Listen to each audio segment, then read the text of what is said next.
So why the war on Iran now? Is it, as Israel believes, an existential threat to the very existence of Israel because of its nuclear weapons program?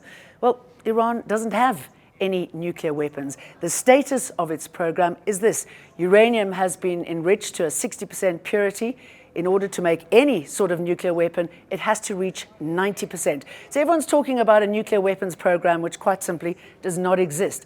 Unlike Israel, which has at least 90 nuclear weapons and the ability to deliver it, even though they've never officially admitted it or even allowed the IAEA into check on any of those sites. Even the US administration knows that Iran does not have any nuclear weapons. On March the 25th, the Director of National Intelligence, Tulsi Gabbard, delivered the US intelligence community's collective conclusions, including the threat posed by Iran.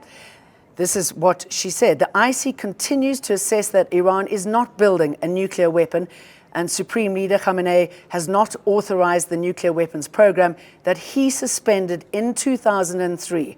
Gabbard was echoing an assessment that US intelligence agencies have been making since 2007. So this could become a self-fulfilling prophecy.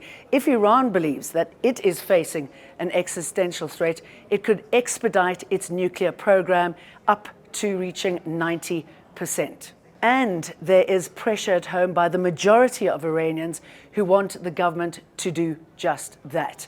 So if Israel thinks it's dissuading Iran from making a nuclear bomb with this action, this military action against the country, they're wrong.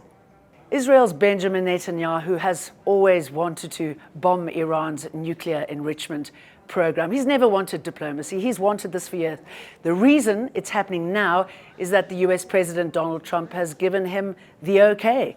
Trump has also suggested that he might get involved in the war. I may do it, I may not do it. I mean, nobody knows what I'm going to do. I can tell you this, that Iran's got a lot of trouble and they want to negotiate. And I said, why didn't you negotiate with me before? All this death. This has caused a lot of anger back at home and his support base. His election promise was never again to get involved in anyone else's war. And that's exactly what the US is now doing. So how's it going to play out? Well, at this stage, nobody really knows. There are just too many variables. And Iran is a formidable foe. They could close the very important Strait of Hormuz. We see 15% of global crude oil and 20% of liquefied natural gas going through those straits daily.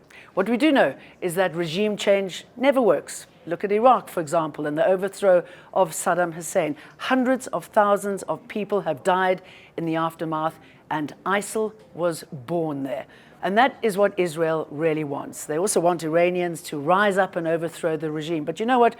When some country is bombing your own, there's nothing quite like that to unify a rather disgruntled population. So if Iran has no nuclear weapons, why is Israel doing it? And why are they doing it now? Well, Benjamin Netanyahu is on a roll. He's all but decimated Hamas in Gaza, Hezbollah in Lebanon. Syria's Bashar al-Assad is gone.